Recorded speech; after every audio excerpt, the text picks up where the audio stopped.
വിജിൻ, ഇന്ന് രാഹുൽ മാങ്കുട്ടത്തിൽ പറയുന്ന കൂട്ടത്തിൽ പറഞ്ഞ ഒരു കാര്യം, ഇവിടെ ഒരു പ്രധാനപ്പെട്ട അന്വേഷണ ഏജൻസി അന്വേഷിക്കുന്നുണ്ടല്ലോ, ക്രൈംബ്രാഞ്ച് അന്വേഷിക്കുന്നുണ്ടല്ലോ. ഈ പിണറായി സർക്കാരിന്റെ കാലത്താണ് 18 ദിവസം തന്നെ ജയിലിലടച്ചത്. അതുകൊണ്ട് ഒരു തെളിവ് കിട്ടിയാൽ തന്നെ ജയിലിലടയ്ക്കാൻ കാത്തു നിൽക്കുന്ന സർക്കാരാണ്. അപ്പോൾ അന്വേഷിക്കട്ടെ, അതിനൊരു വെല്ലുവിളിയുടെ സ്വഭാവമുണ്ട്. അപ്പോൾ അന്വേഷിച്ചാൽ തെളിയില്ല എന്ന് ഉറപ്പ് എവിടെയോ രാഹുൽ മാങ്കുട്ടത്തിലുണ്ട്. നിങ്ങളുടെ ആത്മവിശ്വാസം എന്താണ്? അല്ല, അതിനു മുന്നേ ഒറ്റ ഭാഗം, അങ്ങ് ചോദിച്ച ചോദ്യം കൂടി മറുപടി പറയാൻ എനിക്ക് സമയം തരണം. അതിനു മുന്നേ ശ്രീകുമാർ സാറിനെ പോലുള്ള ഒരു മുതിർന്ന മാധ്യമ പ്രവർത്തകൻ ഇത്രയും കുറ്റം ചെയ്ത് ഇന്ന് മാധ്യമങ്ങളുടെ മുന്നിൽ പോയി ആ മാധ്യമങ്ങൾ മുഴുവൻ ആവർത്തിച്ച് ആ ശബ്ദരേഖ നിങ്ങളുടേതാണോ എന്ന് ചോദിച്ചിട്ട് ഒറ്റ അക്ഷരം മിണ്ടാതെ വാഹനത്തിൽ കയറിപ്പോയ ഒരാളെ ഇങ്ങനെ വെള്ളപൂശാൻ ശ്രമിക്കുന്നത്, എന്താ പറഞ്ഞത്? നിയമസഭയിൽ വന്നത് CPM-നെ വെല്ലുവിളിക്കാൻ, DYFI വെല്ലുവിളിക്കാൻ. ഞങ്ങൾക്കതൊരു വെല്ലുവിളിയല്ല സർ. അങ്ങേപ്പോലുള്ള ഒരാൾ ഇങ്ങനെ വെളുപ്പിച്ചെടുക്കാൻ നോക്കുന്നത് കഷ്ടമായി പോയി എന്ന് മാത്രമേ എനിക്ക് പറയാനുള്ളൂ. ഞങ്ങൾക്ക് വെല്ലുവിളിയോ? ഞങ്ങൾക്കെന്ത് വെല്ലുവിളി? വെല്ലുവിളി പ്രതിപക്ഷ നേതാവിനും അവിടുത്തെ കോൺഗ്രസിലെ ചില വിഭാഗങ്ങൾക്കുമാണ്. അവർ പരിശോധിക്കട്ടെ ഈ വെല്ലുവിളി എന്താണ് എന്നുള്ളത്. കഷ്ടമായി പോയി ഇങ്ങനെ പിന്നെ ഈ രീതിയിൽ വെളുപ്പിച്ചെടുക്കാൻ അങ്ങേപ്പോലുള്ള ആളുകൾ ശ്രമിക്കുന്നത് എന്ന് മാത്രമാണ് എനിക്ക് പറയാനുള്ളത്. മറ്റൊന്ന്, CPM-ന്റെ നടപടിയും നിലപാട് ഞങ്ങൾക്ക് ഒറ്റ നിലപാടേ ഉള്ളൂ. ഞങ്ങൾക്ക് ഇരട്ടതാപ്പൊന്നുമില്ല.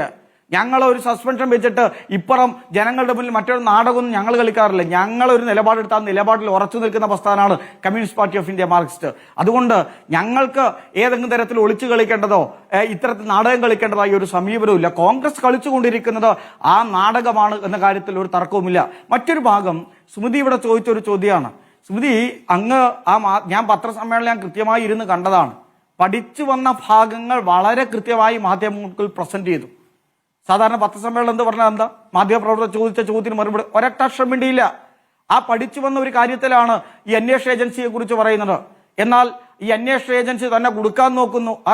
ഞാൻ ഒരു മാധ്യമ ചർച്ചയായി പോയി, ഒരു ജനങ്ങൾ കേൾക്കുന്ന ഒരു വിഷയമായി പോയി. അതിനപ്പുറം ഞാൻ ആഗ്രഹിച്ച പ്രയോഗം ഇപ്പോ നടത്തി പോകുന്നില്ല. പക്ഷെ ആ ആർജവന്തേ എന്റെ ശബ്ദമല്ല എന്ന് പറയാൻ എടുക്കാതിരുന്നത്. അന്വേഷണം നടക്കും, സ്വാഭാവികമായിട്ട് അന്വേഷണം നടക്കും, ഒരു സംശയവും വേണ്ട. അങ്ങനെ നേരത്തെ തന്നെ വളഞ്ഞൊന്ന് മൂക്കും പിടിച്ച് മുന്നേ തന്നെ ഒരു കാര്യം ഇട്ടുവെച്ച് ഞാൻ പഠിച്ചു വന്ന് ക്രൈംബ്രാഞ്ച് ഒന്നും എന്നെ വേട്ടയാടാൻ, ക്രൈംബ്രാഞ്ച് അല്ലല്ലോ ഈ ഓഡിയോ പുറത്തിട്ടത്. കേരളത്തിലെ CPM-ഓ DYFI-യോ കേരളത്തിലെ ഗവൺമെന്റ് ഒന്നും അല്ലല്ലോ ഈ ഓഡിയോ പുറത്തിട്ടത്. അത് മറ്റൊന്ന് തരത്തിലേക്ക് ഞാനിപ്പോ ഇത് പറഞ്ഞു പോകുന്നില്ല.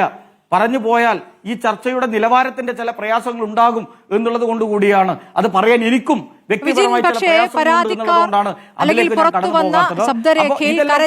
പ്രതികരിക്കുന്ന യുവതികൾ എന്തുകൊണ്ട് പോലീസിൽ പരാതിപ്പെടാൻ തയ്യാറാകുന്നില്ല എന്നുകൂടി പരിശോധിക്കപ്പെടേണ്ടതല്ലേ? അങ്ങനെ പരാതിപ്പെട്ടാൽ ഇവിടെ ജീവിക്കാൻ പറ്റാത്തൊരു സാഹചര്യം ഉണ്ടെങ്കിൽ അതിന് ഉത്തരവാദികൾ ഇവിടുത്തെ സർക്കാർ കൂടിയാണ്. ഒരിക്കലുമില്ല. ബഹുമാനപ്പെട്ട മുഖ്യമന്ത്രി ഉൾപ്പെടെ പറഞ്ഞു, അങ്ങനെ പരാതിയുള്ളവർ പരാതിപ്പെടാൻ രംഗത്തേക്ക് വന്നാൽ കേരളത്തിലെ ഗവൺമെന്റ് പൂർണ്ണമായി അവർക്ക് സംരക്ഷണം കൊടുക്കും. DYFI ഉൾപ്പെടെ അതിന് ശക്തമായ സംരക്ഷണം, ഒരു സംശയം വേണ്ട, ഗവൺമെന്റ് എല്ലാ സംരക്ഷണം കൊടുക്കുമെന്ന് ബഹുമാനപ്പെട്ട മുഖ്യമന്ത്രി നേരത്തെ പറഞ്ഞിട്ടുണ്ട്. അവർ ഭയപ്പെടാതെ പുറത്തേക്ക് വരിക എന്നുള്ളത് തന്നെയാണ് അതിനകത്തുള്ളത്.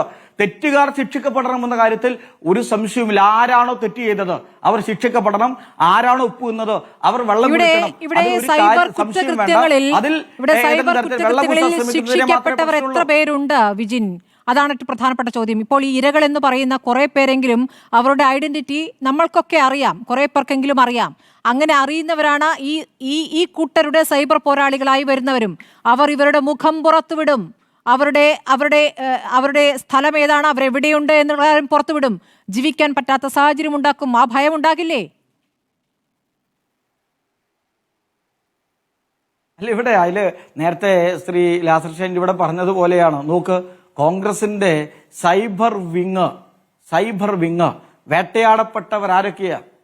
ഇന്ന് പ്രതിപക്ഷ നേതാവിനുൾപ്പെടെ തന്നെ വേട്ടയാടുന്ന ഒരു വിങ് ഈ കോൺഗ്രസിനകത്തുണ്ട് എന്ന് പറയപ്പെടേണ്ടതായി വരുന്നു.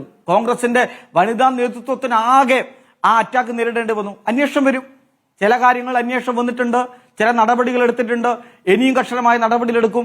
ആ വിങ്ങിന്റെ കൂടി നേതൃത്വത്തിലാണല്ലോ റിപ്പോർട്ട് ചാനൽ ഉൾപ്പെടെ തകർക്കുന്ന നിലയുണ്ട്, ഒരു മാധ്യമ സ്ഥാപനത്തെ കയ്യേറ്റം ചെയ്യുന്ന നിലയുണ്ടായത്. അങ്ങനെ ഒരു ശക്തിയെ എവിടെയോ ഒരു കൂട്ടം കോൺഗ്രസിനകത്ത് വളർത്തിക്കൊണ്ടുവന്നിട്ടുണ്ട്. ഒരു സംശയം വേണ്ട, അതിനെല്ലാം കോൺഗ്രസ് മറുപടി പറഞ്ഞു തന്നെ ജനങ്ങളുടെ മുന്നിൽ പോകേണ്ടി വരും എന്ന കാര്യത്തിൽ ഒരു തരത്തിലും നമുക്ക് സംശയം വേണ്ട. ആ നിലയിലേക്കാണ് കോൺഗ്രസിന്റെ രാഷ്ട്രീയം പോകുന്നത്. ഈ വിഷയത്തിലായാലും വയനാട് വിഷയത്തിലായാലും കോൺഗ്രസ് ആ നിലയിലേക്ക് കൂടുതൽ കൂടുതൽ പ്രതിസന്ധിയിലേക്ക് അകപ്പെടുന്നു. കോൺഗ്രസിനകത്തുള്ള ഗ്രൂപ്പ് രാഷ്ട്രീയം ശക്തിപ്പെടുന്ന ഒരു രാഷ്ട്രീയ സാഹചര്യത്തെ നാം കാണുന്നു. അവസാനിപ്പിക്കാം. കോൺഗ്രസിന്റെ ഒരു പ്രധാനപ്പെട്ട വനിതാ നേതാവ് ഈ വിഷയം വന്നപ്പോ ഒറ്റ ഭാഗം കൂടി പറഞ്ഞു. ഒരു വനിതാ നേതാവ് പറഞ്ഞത് ഈ വിഷയം ഉയർന്നു വന്നപ്പോ കപട സ്ത്രീപക്ഷ നിലപാടല്ല കോൺഗ്രസിന്റേത്, പക്ഷേ ഇന്നുൾപ്പെടെയുള്ള സംഭവങ്ങൾ കാണിക്കുന്നത് കപട സ്ത്രീപക്ഷ നിലപാടാണ് കോൺഗ്രസിന്റേത്.